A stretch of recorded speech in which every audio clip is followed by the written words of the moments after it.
Hi everyone, welcome to V Smart TNPSC academy. நாம் இப்போது current affairs series பார்த்துட்ருக்கோம். Daily current affairs December மந்த்லேருந்து start பண்ணியிருக்கோம். இப்போ 2 டிசம்பர் 2025க்கான கரண்ட் அஃபேர்ஸ் பார்க்கலாம். தமிழ்நாடு செய்திக்குள்ளே போகலாம். ஃபஸ்ட்டு நியூஸ் பார்த்தோன்னா எலிக்காய்ச்சல். இப்போ ரீசெண்டாக பார்த்தோம்னா எலிக்காய்ச்சல் அப்படிங்கிற ஒரு நோய் வந்து பரவிட்டுருக்கு. இதுக்கு முக்கியமான நோய் காரணி என்னென்னு பார்த்தா லெப்டோஸ்பைரா அப்படிங்கிற பாக்டீரியா. நோய் எப்படி பரவுது அப்படின்னா விலங்குகளிடமிருந்து மனிதருக்கு பரவுது. எந்த மாதிரி பரவுது அப்படின்னா, ஃபார் எக்ஸாம்பிள் நாய்கள், எலிகள், பன்றிகள் மற்றும் கால்நடைகளின் சிறுநீர் வந்து மழைநீரில் கலந்துருக்கும் போது அதை நம்ம வெறும் காலோட மிதிக்கிறோம் அப்படிங்கிற பட்சத்தில் அது வந்து மனிதருக்கு தொற்றுகிறது அப்படின்ற மாதிரி சொல்கிறாங்க. நம்ம எக்ஸாம் பாயிண்ட் ஆஃப் வியூவில் பார்க்கும்போது என்ன நோய் காரணி அப்படின்னு மட்டும் தெரிஞ்சிட்டாலே போதும். நெக்ஸ்ட்டு தொழில்துறை எரிசக்தி திறன் தமிழகம் முதலிடம். இதில் பார்த்தோம்னா தமிழ்நாடு பார்த்தோம்னா 55.3% மதிப்பெண் பெற்று முதலிடத்தில் இருக்குது. 2வது இடத்துல ஆந்திராவும் 3வது இடத்துல ஒடிசாவும் இருக்குது. நமக்கு வந்து முக்கியமாக தமிழகத்தை பற்றி தெரிஞ்சுக்கலாம். அது தமிழகம் முதலிடத்தில் இருக்குது.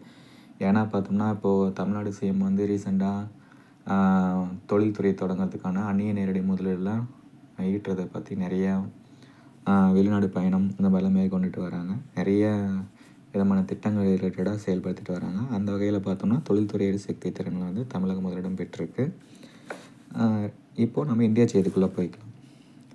சஞ்சார் சாத்தி செயலி. இந்த சஞ்சார் சாத்தி செயலிங்கிறது ஒரு மொபைல் ஃபோன் ஆப்பு. இதுக்கப்புறம் மொபைல் புதுசாக மேனுஃபேக்சர் பண்ணுறதா இருக்கட்டும், இல்லை ஆல்ரெடி இருக்கிற மார்க்கெட்டுக்குள்ளே விற்கிறதுக்கு முன்னாடி இருக்கக்கூடிய மொபைலாக இருக்கட்டும், இதில் வந்து சஞ்சார் சாத்தி அப்படிங்கிற செயலி வந்து டிஃபால்ட்டாக வந்து கம்பல்சரி இருக்கணும் அப்படின்னு சொல்லி மத்திய அரசு சொல்லியிருக்கு. மத்திய தொலைத்தொடர்புத்துறை தான் இதை அறிவுறுத்திருக்காங்க. எதுக்காக அப்படின்னா சைபர் குற்றங்கள், ஹேக்கிங், ஆன்லைன் மோசடிகளை தடுக்கும் விதமாக இந்த செயலியை வந்து நம்ம மொபைலில் லிங்க் பண்ணியிருக்கணும் அப்படின்னு சொல்கிறாங்க. இது மட்டும் இல்லாமல் வாட்ஸ்அப், டெலிகிராம் போன்ற செயலிகளின் ஆதார மொபைல் எண் கொண்ட சிம் கார்டுகள் ஃபோனில் இருப்பது கட்டாயம்.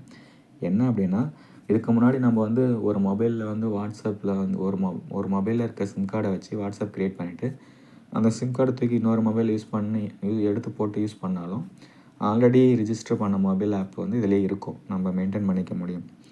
அந்த மாதிரி இல்லாமல் இப்போ எந்த மொபைல் நம்பரை வச்சு நம்ம வாட்ஸ்அப், டெலிகிராம் ஓப்பன் பண்ணுறோம் அப்படிங்கிறோமோ அந்த மொபைல் நம்பர் கம்பல்சரி வந்து அந்த மொபைலில் இருக்கணும் அப்படிங்கிறது தான் இதனுடைய நியூஸ். இதுவுமே பார்த்தோம்னா சைபர் குற்றங்கள் வந்து தடுக்கிறதுக்காக மத்திய தொலைத்தொடர்புத்துறை அறிவிச்சிருக்க ஒரு முக்கியமான விஷயம். நெக்ஸ்ட்டு நவம்பரில் ஜிஎஸ்டி வசூல். இப்போ வந்து இந்த ஆண்டு நவம்பரில் வந்து ஜிஎஸ்டியோட மொத்த வசூல் பார்த்தோம்னா 1.70 லட்சம் கோடி, 1.70 லட்சம் கோடி அப்படின்னு சொல்கிறாங்க. இது வந்து கடந்த ஆண்டு நவம்பரோட கம்பேர் பண்ணும்போது 0.07% வந்து அதிகம் அப்படின்றாங்க. இப்போ ஜிஎஸ்டி பற்றினா இது ஒரு நியூஸ். இது நம்ம எப்படி வந்து சப்ஜெக்டுக்குள்ளே லிங்க் பண்ணலாம்னா, ஜிஎஸ்டி பற்றினா நிறைய கொஸ்டின்ஸ் நம்ம எக்கனாமிக்ஸில் படிப்போம். பேசிக்காக ஒரு சில விஷயங்கள் நம்ம இங்கே ஞாபகப்படுத்திக்கலாம். ஜிஎஸ்டினா சரக்கு மற்றும் சேவை வரி. எப்போ இது கொண்டு வந்தாங்க அப்படின்னா ஜூலை 1, 2017 101வது சட்ட திருத்தத்தின்படி கொண்டு வந்திருக்காங்க. ஃபஸ்ட்டு ஜிஎஸ்டி கொண்டு வந்த நாடு பார்த்தோன்னா ஃப்ரான்ஸ் 1954. 4 வகை வரி விகிதத்தில் ஃபஸ்ட்டு கொண்டு வந்திருந்தாங்க. 5, 12, 18, 28% இப்போ பார்த்தோன்னா இதில் ஜிஎஸ்டி 2.0 அப்படின்னு சொல்லி அடுத்த தலைமுறை சீர்திருத்தமும் கொண்டு வந்திருக்காங்க. இது இப்போ ரீசெண்டாக பார்த்தோன்னா செப்டம்பர் 22, 2025 இது கொண்டு வந்தாங்க. இதில் பார்த்தோம்னா வரி விகிதத்தில் சில சீர்திருத்தங்கள் செஞ்சுருக்காங்க. 5 மற்றும் 18 மட்டும் வச்சுக்கிட்டு மீதிலாம் தூக்கியிருக்காங்க. இப்போ வந்து பார்த்தோம்னா 12% கொண்டுள்ள வரி கொண்டுள்ள பொருட்கள் எல்லாமே 5% கீழேயும், 28% கொண்ட வரி கொண்ட பொருட்கள் எல்லாத்தையும் 18% கீழேயும் கொண்டு வந்து 2 வரி விகிதம் மட்டும் இருக்கிற மாதிரி கொண்டு வந்திருக்காங்க. அடுத்த நியூஸ், உலகின் அதிக மக்கள் தொகை கொண்ட நகரம் ஜகார்த்தா. இந்த ஜகார்த்தாங்கிறது பார்த்தோம்னா இந்தோனேஷியாவில் இருக்குது. இதை அறிவித்தது பார்த்தோன்னா ஐநா தான் அறிவிச்சிருக்காங்க. உலகின் அதிக மக்கள் தொகை கொண்ட நகரம் ஜகார்த்தான்னு சொல்லி ஐநா அறிவிச்சிருக்காங்க. இப்போது டிசம்பர் 3 கரண்ட் அஃபேர்ஸ் பார்க்குறோம். ஆக்சுவலாக வந்து நம்ம ஒவ்வொரு டேக்கான கரண்ட் அஃபேர்ஸும் டெய்லியும் போகிறதா பிளான் இருந்துச்சு. ஆனால் நம்ம இனிஷியலாக ஸ்டார்ட் பண்ணியிருக்கிறதுனால அதுக்கான டைம் மேனேஜ்மெண்ட் இதெல்லாம் கொஞ்சம் மிஸ் ஆகுது. ஸோ அதனால் இந்த 2 நாளோடது சேர்த்து நம்ம இந்த வீடியோவிலே போட்டுடுறோம். இப்போ இந்தியா செய்திக்குள்ளே போகிறோம். மக்கள் தொகை கணக்கெடுப்பு 2027. இந்த மக்கள் தொகை கணக்கெடுப்புங்கிறது கிட்டத்தட்ட வந்து 2011க்கு அப்புறம் இன்னும் பண்ணவே இல்லை. இப்போ 2027 பண்ணுறதா வந்து மத்திய அரசு அறிவிச்சிருக்காங்க. ஏப்ரல் 2026 முதல் பிப்ரவரி 2027 வரைக்கும் 2 கட்டங்களாக நடத்தப்படுன்ற மாதிரி சொல்லியிருக்காங்க. இது கூடவே ஜாதிவாரி கணக்கெடுப்பு மேற்கொள்ளப்படும். இப்போ இந்த முறை வந்து மக்கள் தொகை கணக்கெடுப்பு வந்து எண்ம முறையில் எடுக்கப்படும் அப்படின்னு சொல்லியிருக்காங்க. எண்ம முறை டிஜிட்டல் முறையில். ஃபார் எக்ஸாம்பிள் வந்து தரவுகள் வந்து கைபேசி செயலிகள் மற்றும் ஆன்லைன் மூலம் சேகரிக்கப்படும். மொபைல் ஆப் மூலமாகவோ இல்லை ஆன்லைன் ரெஜிஸ்ட்ரேஷன் செல்ஃப் ரெஜிஸ்ட்ரேஷன் மூலமாகவோ சேகரிக்கப்படும் அப்படின்ற மாதிரி சொல்லியிருக்காங்க. இறுதியாக பார்த்தோம்னா 2011 தான் நடத்தியிருக்காங்க. அந்த டைமில் இந்தியாவோட மக்கள் தொகை வந்து 120 கோடி. தமிழ்நாட்டோட மக்கள் தொகை சுமார் 7 கோடி இருந்திருக்கு. இந்த மக்கள் தொகைங்கிறது நமக்கு வந்து ஜியாகிரஃபிலையும் வரும், இந்த எக்கனாமிக்ஸ்லேயும் வரும். இதை பற்றின ஒரு சில விஷயங்களை இப்போ ரீகால் பண்ணிக்கலாம். முதல் மக்கள் தொகை கணக்கெடுப்பு பார்த்தோன்னா 1872 மாயோ பிரபு ஃபஸ்ட்டு பண்ணியிருப்பார். அதுக்கப்புறம் பார்த்தோன்னா முதல் முழுமையான மக்கள் தொகை கணக்கெடுப்பு பார்த்தோன்னா 1881 நடந்திருக்கு. அந்த டைமில் வந்து ரிப்பன் பிரபு ஆட்சி காலத்தில் இருந்தாங்க. அதுக்கப்புறம் பார்த்தோன்னா நாட்டின் 15வது மக்கள் தொகை கணக்கெடுப்பு தான் வந்து இறுதியாக நடந்த மக்கள் தொகை கணக்கெடுப்பு 2011. இது கூட இந்த தேசிய மக்கள் தொகை தினம் ஜூலை 11ங்கிறது நம்ம ரீகலெக்ட் பண்ணிக்கலாம். அடுத்து சர்வதேச மாற்றுத்திறனாளிகள் தினம் டிசம்பர் 3 இன்றைக்கி வந்து சர்வதேச மாற்றுத்திறனாளிகள் தினம். இதோடைய தீம் பார்த்தோம்னா மாற்றுத்திறனாளிகளை உள்ளடக்கிய சமுதாயம் வளர சமூக ஏற்றம் வளரும். மாற்றுத்திறனாளிகள் உள்ளடக்கிய சமுதாயம் வளரும் பொழுது தான் சமூக மாற்றம் ஏற்படும், சமூக ஏற்றம் வளரும் அப்படின்ற மாதிரி சொல்லியிருக்காங்க. இது ரிலேட்டடாக நமக்கு வந்து சென்ட்ரல் கவர்மெண்ட், ஸ்டேட் கவர்மெண்ட் நிறைய திட்டங்களை வந்து மாற்றுத்திறனாளிகளுக்காக செயல்படுத்திட்டு வராங்க, அவங்களுடைய வளர்ச்சிக்காக. ஸோ சர்வதேச மாற்றுத்திறனாளிகள் தினம் டிசம்பர் 3. பிரதமர் அலுவலகத்தின் பெயர் மாற்றப்பட்டுள்ளது. இப்போ ரீசெண்டாக பார்த்தோம்னா ஒரு சில விஷயங்களுடைய பெயரில் மாற்றிட்டு வராங்க. ஒவ்வொன்றா பார்த்துடலாம். இப்போ பிரதமர் அலுவலகத்தின் பெயர் சேவா தீர்த் அப்படின்னு சொல்லி மாற்றிருக்காங்க. புதுடெல்லியில் வந்து பிரதமர் அலுவலகம் புதுசாக கட்டப்பட்டுட்டு வருது. அந்த கட்டப்பட்டுட்டு வர பில்டிங்க்கு வந்து சேவா தீர்த்துன்னு நியமிச்சிருக்காங்க. அதனுடைய பொருள் என்ன அப்படின்னா புனித சேவை தளம் அப்படின்னு சொல்கிறாங்க. இதை தவிர பார்த்தோன்னா அண்மையில் நிகழ்ந்த பெயர் மாற்றங்கள் என்னென்ன அப்படின்னு பார்த்தோம்னா மேற்கு வங்க ஆளுநர் மாளிகை ராஜ்பவன் அப்படிங்கிற பேர்லேருந்து லோக் பவன் அப்படின்னு மாற்றிருக்காங்க. இந்த பிரதமர் அலுவலகமே பார்த்தோம்னா எக்ஸிக்யூட்டிவ் என்க்ளேவ் அப்படிங்கிற பேர்லேருந்து சேவா தீர்த் அப்படின்னு மாற்றிருக்காங்க. இது மட்டும் இல்லாமல் மத்திய தலைமைச் செயலகம் வந்து பார்த்தோம்னா கர்த்தவய பவன் அப்படின்னு சொல்லி மாற்றிருக்காங்க. இதெல்லாம் வந்து பெயர் மாற்றம் செய்யப்பட்ட முக்கியமான விஷயங்கள். இதெல்லாம் ரிமெம்பர் பண்ணிக்கிறது ரொம்பவே இம்பார்ட்டன்ட்.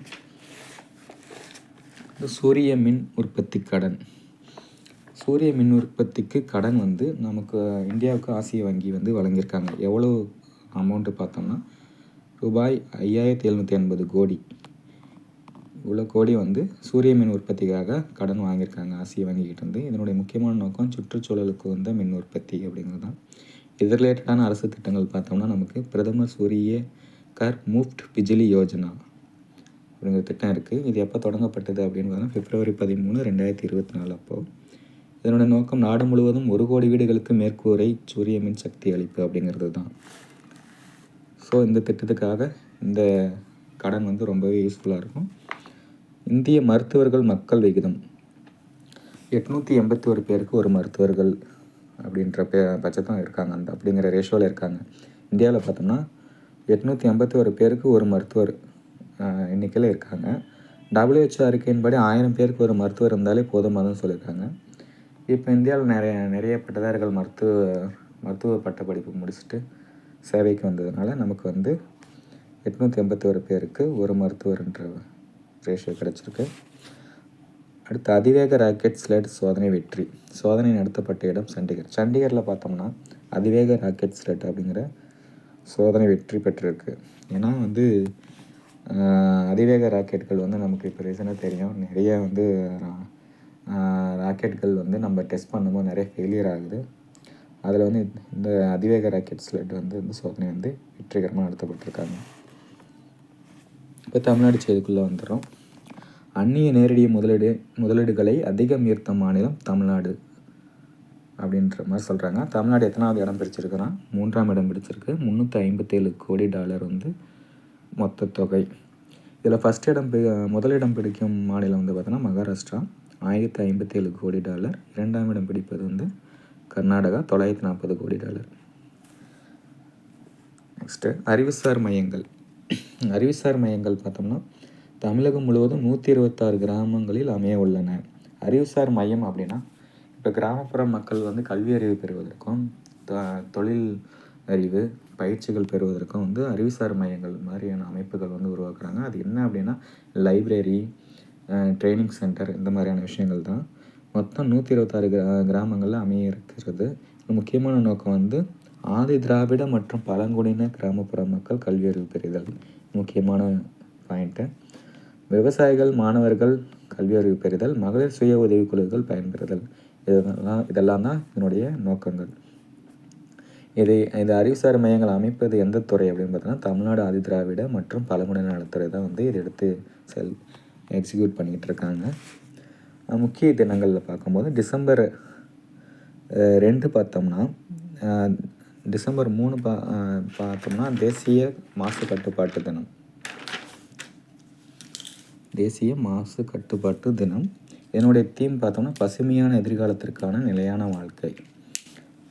1984 போபால் விஷவாயு கசிவிற்கு பார்த்தீங்களா, அந்த நிகழ்வு நடந்து இப்போ 41வது ஆண்டு நிறைவடைவதை ஒட்டி இந்த தீம் வந்து சொல்லியிருக்காங்க. பசுமையான எதிர்காலத்திற்கான நிலையான வாழ்க்கை. இந்த டேவும் பார்த்தோம்னா அந்த விஷவாயு கசிவு நடந்த தினம்தான். டிசம்பர் 2, 3 2 நாள் நடந்திருக்கு. அந்த டைமில் நடந்ததுனால டிசம்பர் 3 வந்து தேசிய மாசு கட்டுப்பாடு தினமாக நம்மளுடைய கவர்மெண்ட் வந்து அறிவிச்சிருக்காங்க. அந்த பர்டிகுலர் விஷவாயுன்னு ஒன்று சொல்கிறாங்களே, போபால் விஷவாயுன்னு சொல்லிட்டு, அது என்ன வகை கேஸ் அப்படின்னா மெத்தைல் ஐசோசைனேட் அப்படிங்கிற ஒரு கேஸ் தான், MICன்னு சொல்லுவாங்க. அதனால் வந்து நிறைய நுரையீரல் பிரச்சனை, மூச்சு திணறல் இந்த மாதிரியான விஷயங்கள் ஏற்பட்டு நிறைய மக்கள் வந்து இறந்துருக்காங்க. ஸோ தேசிய மாசு கட்டுப்பாடு தினம் டிசம்பர் 3. அவ்வளோதான் ஃப்ரெண்ட்ஸ். இன்றைக்கி டிசம்பர் 2 டிசம்பர் 3க்கான கரண்ட் அஃபேர்ஸ் நம்ம பார்த்தோம். இதுக்கப்புறம் வந்து 2 நாள் சேர்த்தோ இல்லை இண்டிவிஜுவல் டேவோ ரெடி பண்ணி எவ்வளோ சீக்கிரம் நம்ம கரண்ட் அஃபேர்ஸ் வந்து அப்லோட் பண்ண முடியுமோ அப்லோட் பண்ணலாம். இதுக்கான பிடிஎஃப் வந்து இப்போ ரெடி பண்ணிகிட்ருக்கோம். எல்லாமே இப்போ இனிஷியலாக ஸ்டார்ட் பண்ணியிருக்கனால ஒவ்வொரு விஷயமும் கற்றுக்கிட்டு பண்ணுற மாதிரி இருக்குது. இது உங்களுக்கு கண்டிப்பாக யூஸ்ஃபுல்லாக இருக்கும்னு நினைக்கிறேன். ஏன்னா நான் படிக்கும்போது நிறைய கரண்ட் அஃபேர்ஸ் இருக்கும்.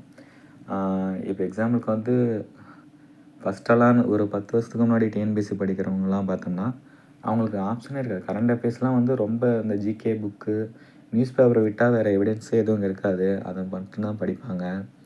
அதுக்கப்புறம் வந்து பொது அறிவு உலகம் இந்த மாதிரி அதுக்குன்னு தனியாக புக்கு வாங்கி தான் படிப்பாங்க, இயர் புக்ஸு இந்த மாதிரி. ஆனால் இப்போ பார்த்தோம்னா நமக்கு வந்து கண்ணு முன்னாடி ஏகப்பட்ட ஆப்ஷன்ஸ் இருக்குது. ஆனால் அதனாலேயே நமக்கு வந்து நிறைய குழப்பங்கள் ஏற்படும், எதை ஃபாலோ பண்ணுறது எதை ஃபாலோ பண்ண வேணான்னு சொல்லிட்டு. ஸோ இதில் நம்ம தெளிவாக படிக்கணும்னா நமக்கு ஷார்ட் அண்ட் ஸ்மார்ட்டாக படிக்கிறது பெட்டராக இருக்கும் அப்படின்னு தோணும். அதுக்கு நான் இண்டிவிஜுவலாக படிக்கிறப்ப என்ன ப்ரிப்பேர் பண்ணிகிட்ருக்கேன் அப்படின்னா, சப்ஜெக்டோட லிங்க் பண்ணி படிக்கும்போது வந்து சப்ஜெக்டும் ரீகலெக்ட் பண்ண மாதிரி இருக்கும், கரண்ட் அஃபேர்ஸும் மைண்டில் நிற்கும் அப்படிங்கிறது தான். அதே மாதிரி எல்லா கரண்ட் அஃபேர்ஸில் இருக்க எல்லா சிலபஸில் இருக்க எல்லாத்தையும் கவர் பண்ணாமல் எதில் மேஜராக கொஸ்டின்ஸ் வருதோ அதை நம்ம படிக்கணும். ஏன்னா இப்போது 6 to 12th வந்து நம்ம பழைய புக்கும் படிக்க வேண்டியது இருக்குது, டிஎன்பிஎஸ்சிக்கு புது புக்கும் படிக்க வேண்டியது இருக்குது. அதுலேயும் அப்போக்கப்போ சிலபஸ் வேறு மாற்றிடுறாங்க. ஸோ இந்த மாதிரி நேரத்தில் நம்ம கரண்ட் அஃபேர்ஸ் வந்து செலக்டிவாகவும் ஸ்மார்ட்டாகவும் படிக்கிறது பெட்டர். அந்த வகையில் தான் எல்லாமே ரெடி பண்ணிட்டுருக்கோம். இதுக்கப்புறமா ரெடி பண்ணுவோம். இதில் எழுதிருக்கிற வார்த்தைகளில் ஏதாவது சின்ன அடுத்தல் திருத்தங்கள் மற்றும் ஏதாவது ஸ்பெல்லிங் மிஸ்டேக் இருந்தால் கொஞ்சம் அட்ஜஸ்ட் பண்ணிக்கோங்க. போக கரெக்ட் பண்ணிக்கிறோம். So thank you.